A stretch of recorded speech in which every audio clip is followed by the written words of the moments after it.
If an abusive billionaire tech playboy fresh off a TikTok apology tour invited you to his private island for the ultimate vacation, and you woke up one morning remembering that you came there with a friend who would have been memory hold, what would you do?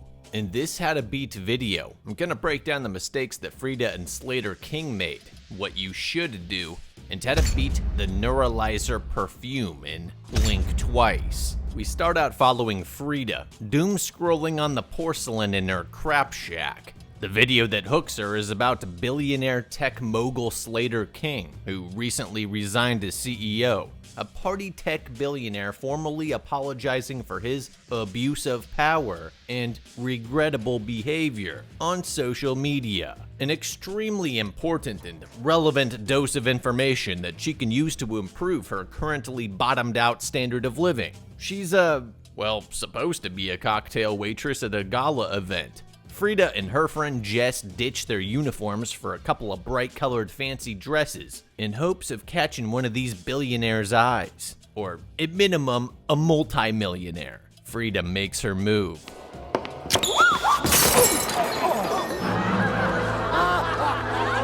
She must have watched Hitch. Well, it worked. Cinderella here managed to land face first into a meet cute with none other than billionaire party boy King Slater. What a coincidence. King is strangely drawn to Frida from the moment that they lock eyes. He introduces them to his therapist, his best friend, and everyone. They pop bottles, party, connect, and stare longingly at each other. At the end of the party, as he's about to leave, he invites both of them to his island. I can only imagine in Frida's mind she's thinking, OMG, I'm totally like Anastasia Steele in 50 Shades of Grey. Now, logically, if I was Frida, I'd be wondering what this dude sees in me. I'm not trying to knock her, it's just, he's got a lot of options. It's Channing Tatum, Magic Mike. This is like Even Stevens hooking up with Megan Fox without having a Camaro or Optimus Prime as his wingman. And don't hit me with that superficial bullshit. The only reason she's playing dress up here is to catch the eye of a rich man. We know exactly what she's after. If King was another waiter, she'd have walked right past him. Maybe the headlines about King Slater are all true. He's backed away from his proclivitous, narcissistic, hedonistic, power-abusing party boy lifestyle, distancing himself from his former life. See that? I'll slide right into that shit. I do whatever I want. This is my gimp. Channing, introduce yourself. Hey, what's up, guys? Y'all cool? From social media and raising chickens on his private island in peace. Hello? Nerds. Yes? Most of us treat our brains like logical learning computers, thinking we can just say we'll stop or do something different. But we're actually wired for momentum. When you decide to quit a bad habit, you focus on the substance while ignoring the physical vacuum that you just created. By the first week of a resolution, that new year energy wears off and the cravings hit because you ripped out a thing that your brain was wired to seek for dopamine. That itch isn't just chemical, it's a hand-to-mouth reflex that now has nowhere to go. The fix isn't willpower, obviously, it's a habit upgrade. Fume is a flavored air device designed specifically to hijack that bad smoking and vaping habit loop. It has no nicotine, no vapor, no batteries. It's a weighted, fidget-friendly tool that satisfies the oral fixation without feeding the addiction. For me, the realization happened while writing. I often get this mental tug to reach for something. A snack, a drink, anything to break the tension of a difficult script. Normally, that'd be a sugary acidic soda just for a hit of flavor. But that's where Fume comes in. It provides that sensory reset that my brain's looking for. But then the loop ends there. There's no escalation or sugar crash, just a healthier habit to keep the focus engaged. The flavors are lighter, like flavored water compared to soda. Crisp mint is the sharpest hit, while raspberry is smoother and tangy. To break the pattern, grab a journey pack at tryfume.com and use code NERDEXPLAINS to get a free Fume topper. It's a soft, chewable mouthpiece for when the habit tries to fight back. Thanks to Fume for sponsoring this video.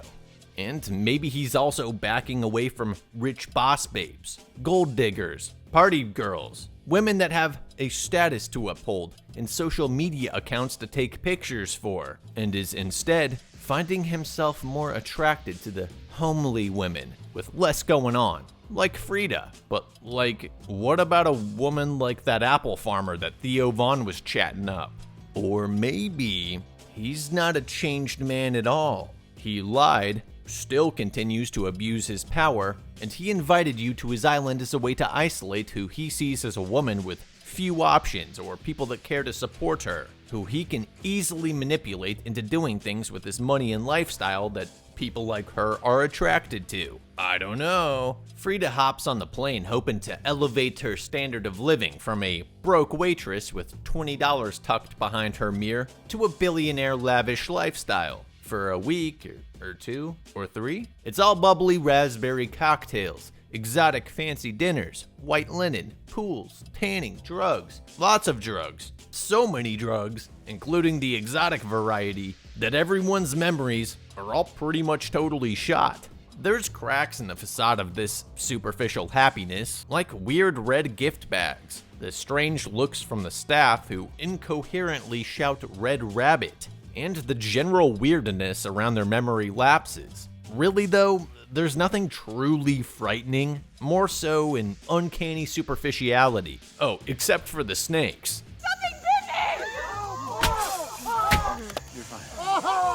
That is, until Frida wakes up one morning and realizes she has no idea where her best friend Jess is. She remembers that Jess was bitten, that she was told those snakes were venomous, and that everyone assured her that Jess would be okay, sickly joking that there was no hospitals here anyways. But when Frida starts to freak out, none of the other women seem to recall Jess being there. Foul play? Memory loss? Frida rushes over to a hut that the weird Stacy lady who was always holding those red gift bags frequently visits, looking for answers, and finds a whole display full of them. Before she can check what's inside, she hears someone in the back. When she cracks the door open, it's the creepy old snake bagger lady. For some reason, Frida sees the glass in the old lady's hand and assumes it's booze, and accepts what she thinks was an offer for a swig, only to find out it was a glass of venom drained from the fangs of her bag of snakes. Potent, but I don't think ingesting's gonna cause much harm. It's mainly disgusting and completely deranged.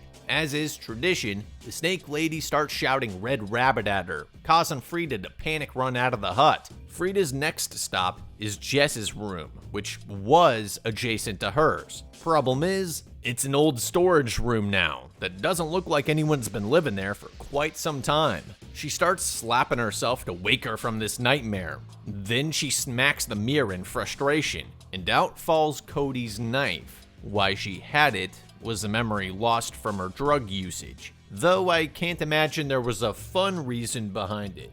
Just then, her rival Sarah knocks on the door, holding Jess's lighter with her name written in Sharpie. Sarah and Frida start to compare their weird experiences, missing time, dirt under their nails, bruises they can't explain. Both of them feel that something's off. Sarah admits that she's been having fun, but also not. It all kind of feels fake, like something just beneath the surface isn't right. She doesn't even really know Cody, just heard that he was connected to Slater. That's why she came. The same goes for all the girls. They all got on a plane with strangers and flew to a private island. They don't know the men, they don't even know the other women. Frida remembers something that Slater said during one of their walks, talking about therapy and repressed memories, that forgetting is a gift. It has to be something to do with that room with the red gift bags. So the two of them sneak back into the hut to have a look inside. Inside, they find perfume labeled Decidema, Latin for longing. They start to piece it together. They suspect this might be what's causing the memory loss. Apparently, they forgot about all the drugs that they've been doing all day, every day, including that hard stuff the guy with the missing finger brought. I mean, I guess I see why they think this is, as It is a little strange to put this perfume in these red gift bags in this hut. Their plan? Call the cops. But, as Frida points out, what are they even gonna say? That they're being mind controlled by perfume? I mean, you would say that your friend went missing, but sure. Then again, nobody will really recall that Jess got on the plane, and nobody here's gonna validate her presence on the island. This is all assuming you can even get to the phones, that they're charged, and that they have service, which they probably don't. Honestly, their best bet here is to avoid the memory forgetting potion like the plague. Keep their wits intact, collect more evidence, and try to find an opportunity. Oh, and stop doing massive amounts of drugs. Then Sarah raises a problem. Why does Frida remember Jess but not her? Frida grabs the bottle of snake venom and recalls that she had drank some of it, and maybe that made her lucid. So they test it. Sarah takes a swig to see if her memory comes back. Nothing immediately. I mean, it probably takes some time to work. It's also pretty far-fetched to think that ingesting snake venom will help them retrieve repressed memories. If anything, I would expect the opposite, that it'd make their memory and confusion worse. It's more likely she just didn't use the perfume this morning. Now, let's assume the perfume is an amnesia-inducing potion. The snake venom is the cure, and Slater King is up to something very sinister, which led to your friend's disappearance. Well, their new plan is pretty solid. Frida and Sarah pass out copious amounts of tequila snake venom shots to Camila and Heather in hopes that they'll remember what happened and can form up into Charlie's Angels. They even get the kooky brain-fried Stacy to slam a few. Sarah's to keep serving drinks to the women and running interference while Frida goes for the phones in Slater's main compound. Their code word for when the men return from their fishing trip is to yell fat blonde. If Sarah yells it, Frida needs to drop everything and get out. I think going for the phones while the men are gone is a fairly reasonable move. If by the grace of God there happens to be a cell tower within 20 miles, they have a shot. Of course, they're not going to remember how long the boat ride here took, but it's safe to say if something nefarious is going on here, this island is probably far away from a cell tower. I'd also be racing around to collect and staff sharp things. Frida busts the lock on the cabinet in Slater's house and finds the phones. As expected, there's no signal, and the batteries are nearly dead. Sarah calls out the code word, but way too quietly and casually. There's no way Frida heard it. This goes on. Sarah fails to stall Slater for more than a few seconds and tries to find the right moment, I guess. The situation is getting increasingly desperate until Sarah finally yells it as Slater gets closer and closer to the house. Fat blood! Frida hears it, but it's too little too late. While desperately trying to put everything back quickly, she drops a bunch of photos on the ground. Photos with lots of old dudes holding red gift bags. One of the guy in it kinda looks like old Jeffrey. Do I even need to say what everyone here is probably thinking? My only question is, why does Lucas have a black eye? Maybe there's some old gents who like to sample from both cuisines. The second worst part is while Frida is hiding under his desk, which is a terrible spot, the venom shots start taking their toll. Blood runs from her nose, nausea hits, and worst of all, the memories come flooding back. All of the women face down on the floor, Jess getting her neck snapped by Slater after he says that they have to because Jess got bit and will thus remember everything, which I don't think I can show on YouTube. You probably get the idea. Okay, so Slater King is the devil here, the perfume is amnesia-inducing, the venom is the cure for clearing up their memories, the men have been groping them up, committing all manner of ill deeds, and did in fact murder Jess. It is a whole island operation here that they are trapped in. I just have a few questions. Why the hell would Slater King keep these red gift bags full of the incriminating substance in a randomly accessible hut away from his main house? under the command of Stacy. Why put this potion into the perfume only? If I was Slater, the substance would be locked up in a safe in my home, and I would be lacing everything given to them in low enough doses so it didn't cause them to forget too much. But there'd be enough redundancy to where if they didn't use the perfume, they wouldn't start to remember things. Double lacing their toothpaste, mouthwash, putting little scented air fresheners or diffusers in their rooms, etc. If they don't puff one dose of perfume, wouldn't they be at risk of remembering? I'm sure they're blasting the women after each night to erase their memory of what happened, but it seems a bit risky to hope that they'll use it in the morning too. And if it's more of a one-time thing to men in black their brains after the traumatic event, why have it in perfume form by their sink if they would have already been blasted the previous night? Whatever the case, given what they're doing to the women, I'd say the more memory-erasing substances that they ingest, the better. The morning Frida woke up and recalled memories of Jess, she also had a bloody nose and a memory of a snake slithering through the grass. She was puking too. You would think that Frida would know if she too got bit by a snake on her way home last night, but maybe she didn't. Maybe she just forgot to use the perfume. I don't know. Either way, with this species of snake littering the entire island and compound, Slater or his goons should have taken better precautions here, because if one of them gets bitten, they'll remember all the horrid they did to them and are liable to stick a knife in your neck when you're not looking. Sure, they had a crew out rounding the snakes up, but there's hundreds of them, and they seem to be especially prone to attacking humans. I mean, import some mongooses or hawks. Have Stan walk the ladies home each night to ensure that they didn't get bitten. As for the crazy snake lady, why was she draining venom in the hut with the red gift bags? You would think that that operation would be kept compartmentalized in a different, discreet area, far away from where the women might be walking around by. It generally seems bad for business to have both the memory-erasing substance and the cure in the form of snakes and a venom extraction setup conveniently accessible to your victims. Just saying. And on that note, with the high risk of the women getting bitten without you knowing and thus remembering things, it seems unwise to have the perfume bottle in their room.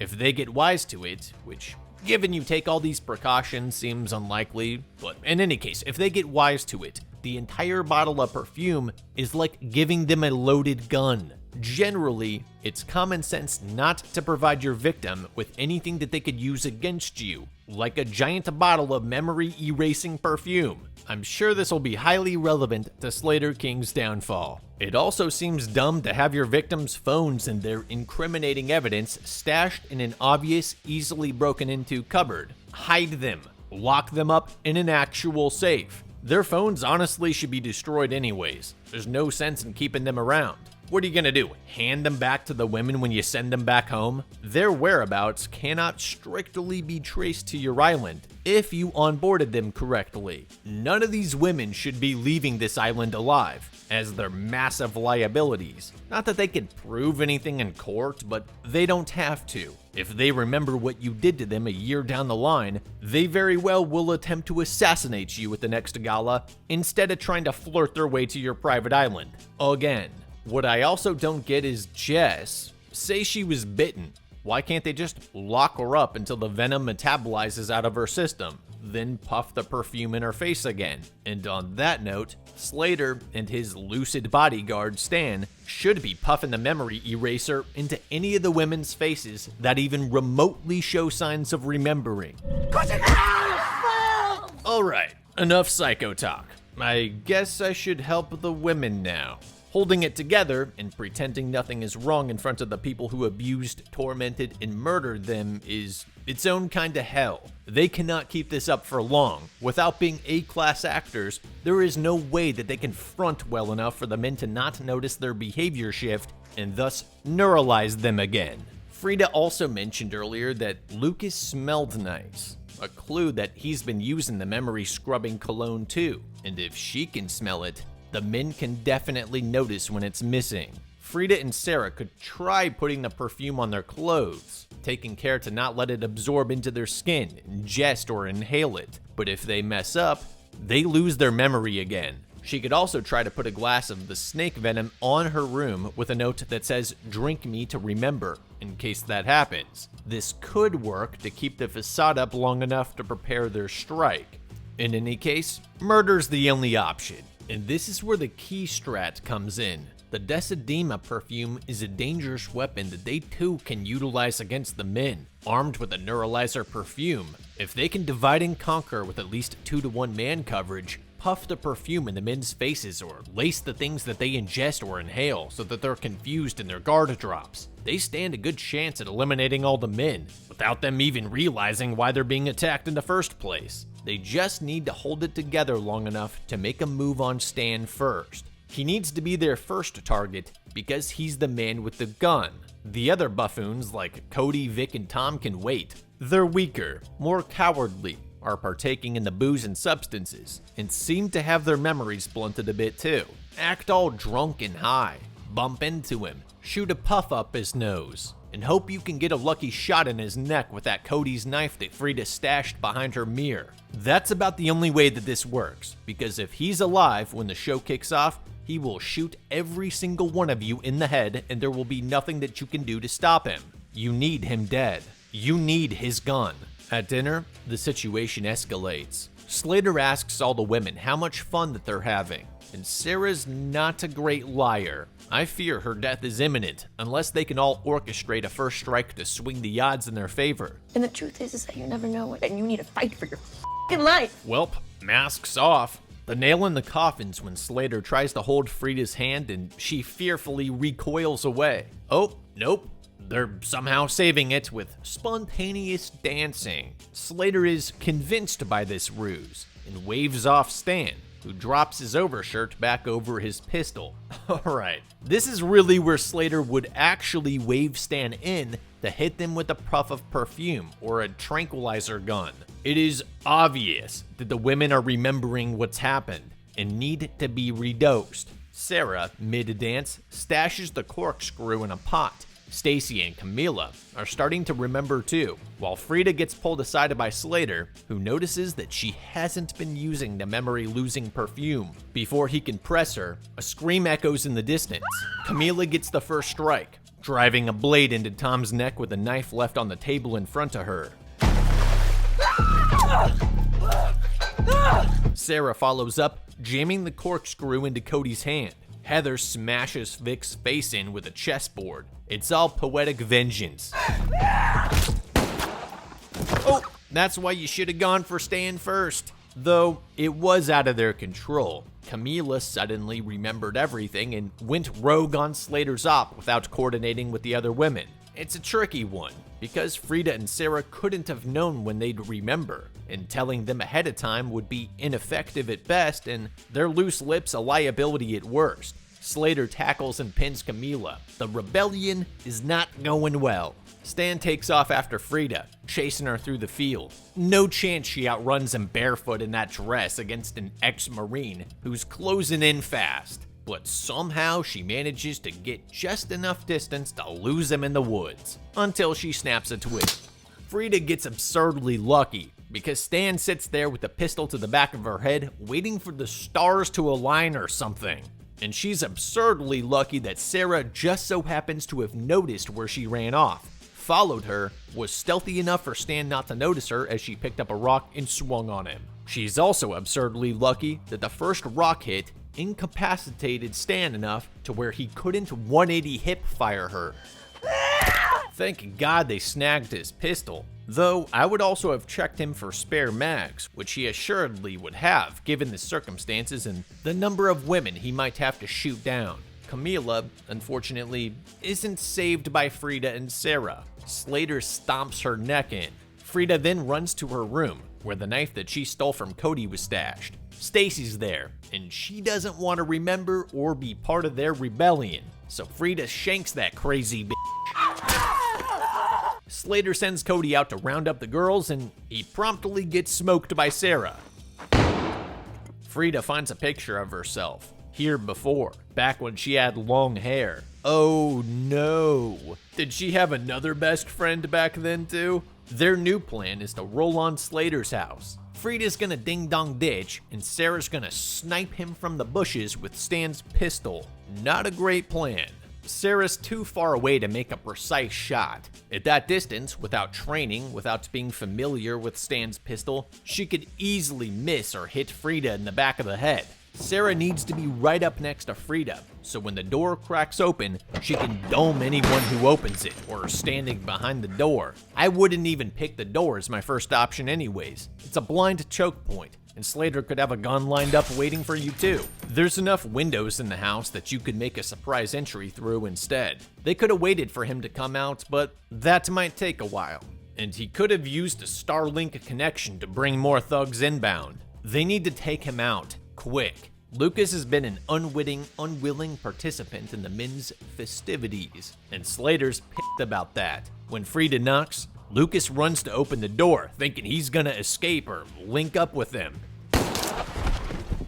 Nice. I'm sure Sarah would have shot Lucas anyways, because for all that she knows, he's been an accomplice to it all. Where Frida goes wrong is sticking her hand in the door where Slater can grab her. Now Frida's on her own, and Miss Survivor Woman is hiding in the bushes instead of aggressively making entry to help. Of course, Frida surprises Slater with the statue, smashing his eye before he tosses her to the ground. While crawling, she flashes back to the last time that she was on the island, running for her life. That's how she got the scar on her eye, from face planting onto a rock during her escape attempt. And that old used lipstick in the drawer in her room, that was hers. But wait! There's more! The man with the missing finger? Yeah, she bit that off. Slater launches into his monologue about how there's no forgiveness, only forgetting. I'm sorry. I'm sorry. I'm sorry! I'm sorry! I'm sorry! This totally sane man asks Frida if she wants to join him in forgetting all of this and moving on with nothing but a spritz, while Sarah empties her magazine, shooting aimlessly at the door like an idiot, which could have killed Frida and leaves you barehanded against a stronger, bigger Slater. Realizing she's out of ammo, somehow, Slater comes out to run Sarah down. Sarah. You could have even faked being out of ammo. That pistol looks like a double stack, which would hold probably at least 15 rounds. She tries to hide in the pool, but Slater yanks her out and drags her into the house. Why not climb a tree like he did at the beginning of the trip? She was the Ninja Warrior Princess champion after all. Before Slater cuts her throat, he takes a puff of his vape, which Frida laced with the NEURALYZER perfume, which she was holding on to this whole time. Wow, so sneaky and smart. Except, why didn't you just spray him earlier? It would have had the exact same effect, and you wouldn't have had to rely on absurd luck that he would take a puff and it would hit immediately right before he slits Sarah's throat and doses you. Like, everyone has this stuff. Everyone could be blasting everyone at any time. Slater, during his monologue, could have puffed her right then and there and it'd be over. You have the perfume. Use it. They both got insanely lucky that he took a vape before the execution, and it hit just quick enough to send him spiraling. With Slater's memory erased, he forgot everything that just occurred and starts to freak out about Camila's dead body, Vic's broken jaw, Lucas shot in the head. His panic causes him to trip around, setting the house on fire. When he realizes what Frida did to him, he tries to attack her, but kind of like just trips and bumps his head,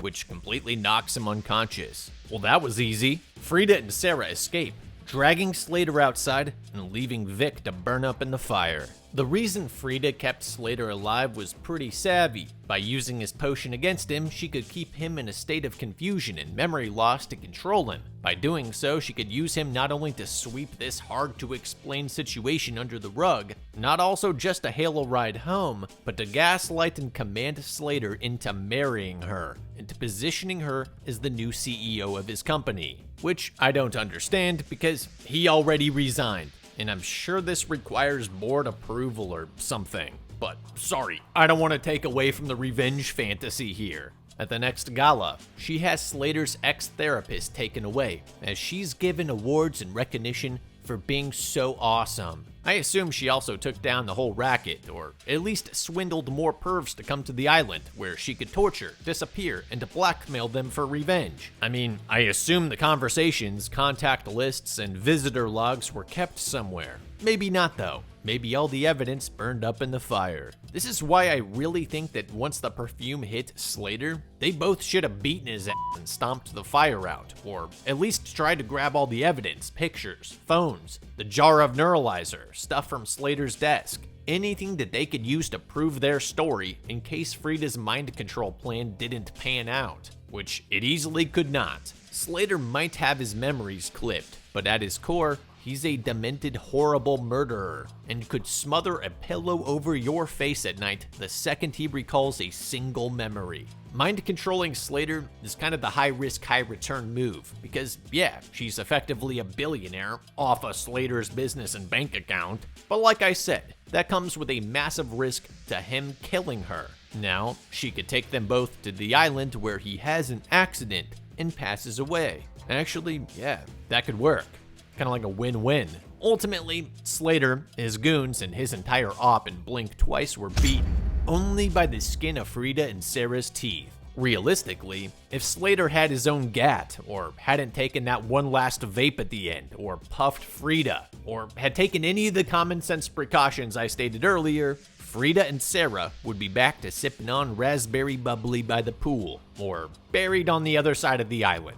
Not that that's what I want, but I'm just saying, as a victim in this situation, you can't expect to luck out that hard. Which brings me to the moral of the story. Don't get on planes headed to private islands with men that have a history of abuse. Thanks to Fume for sponsoring this video.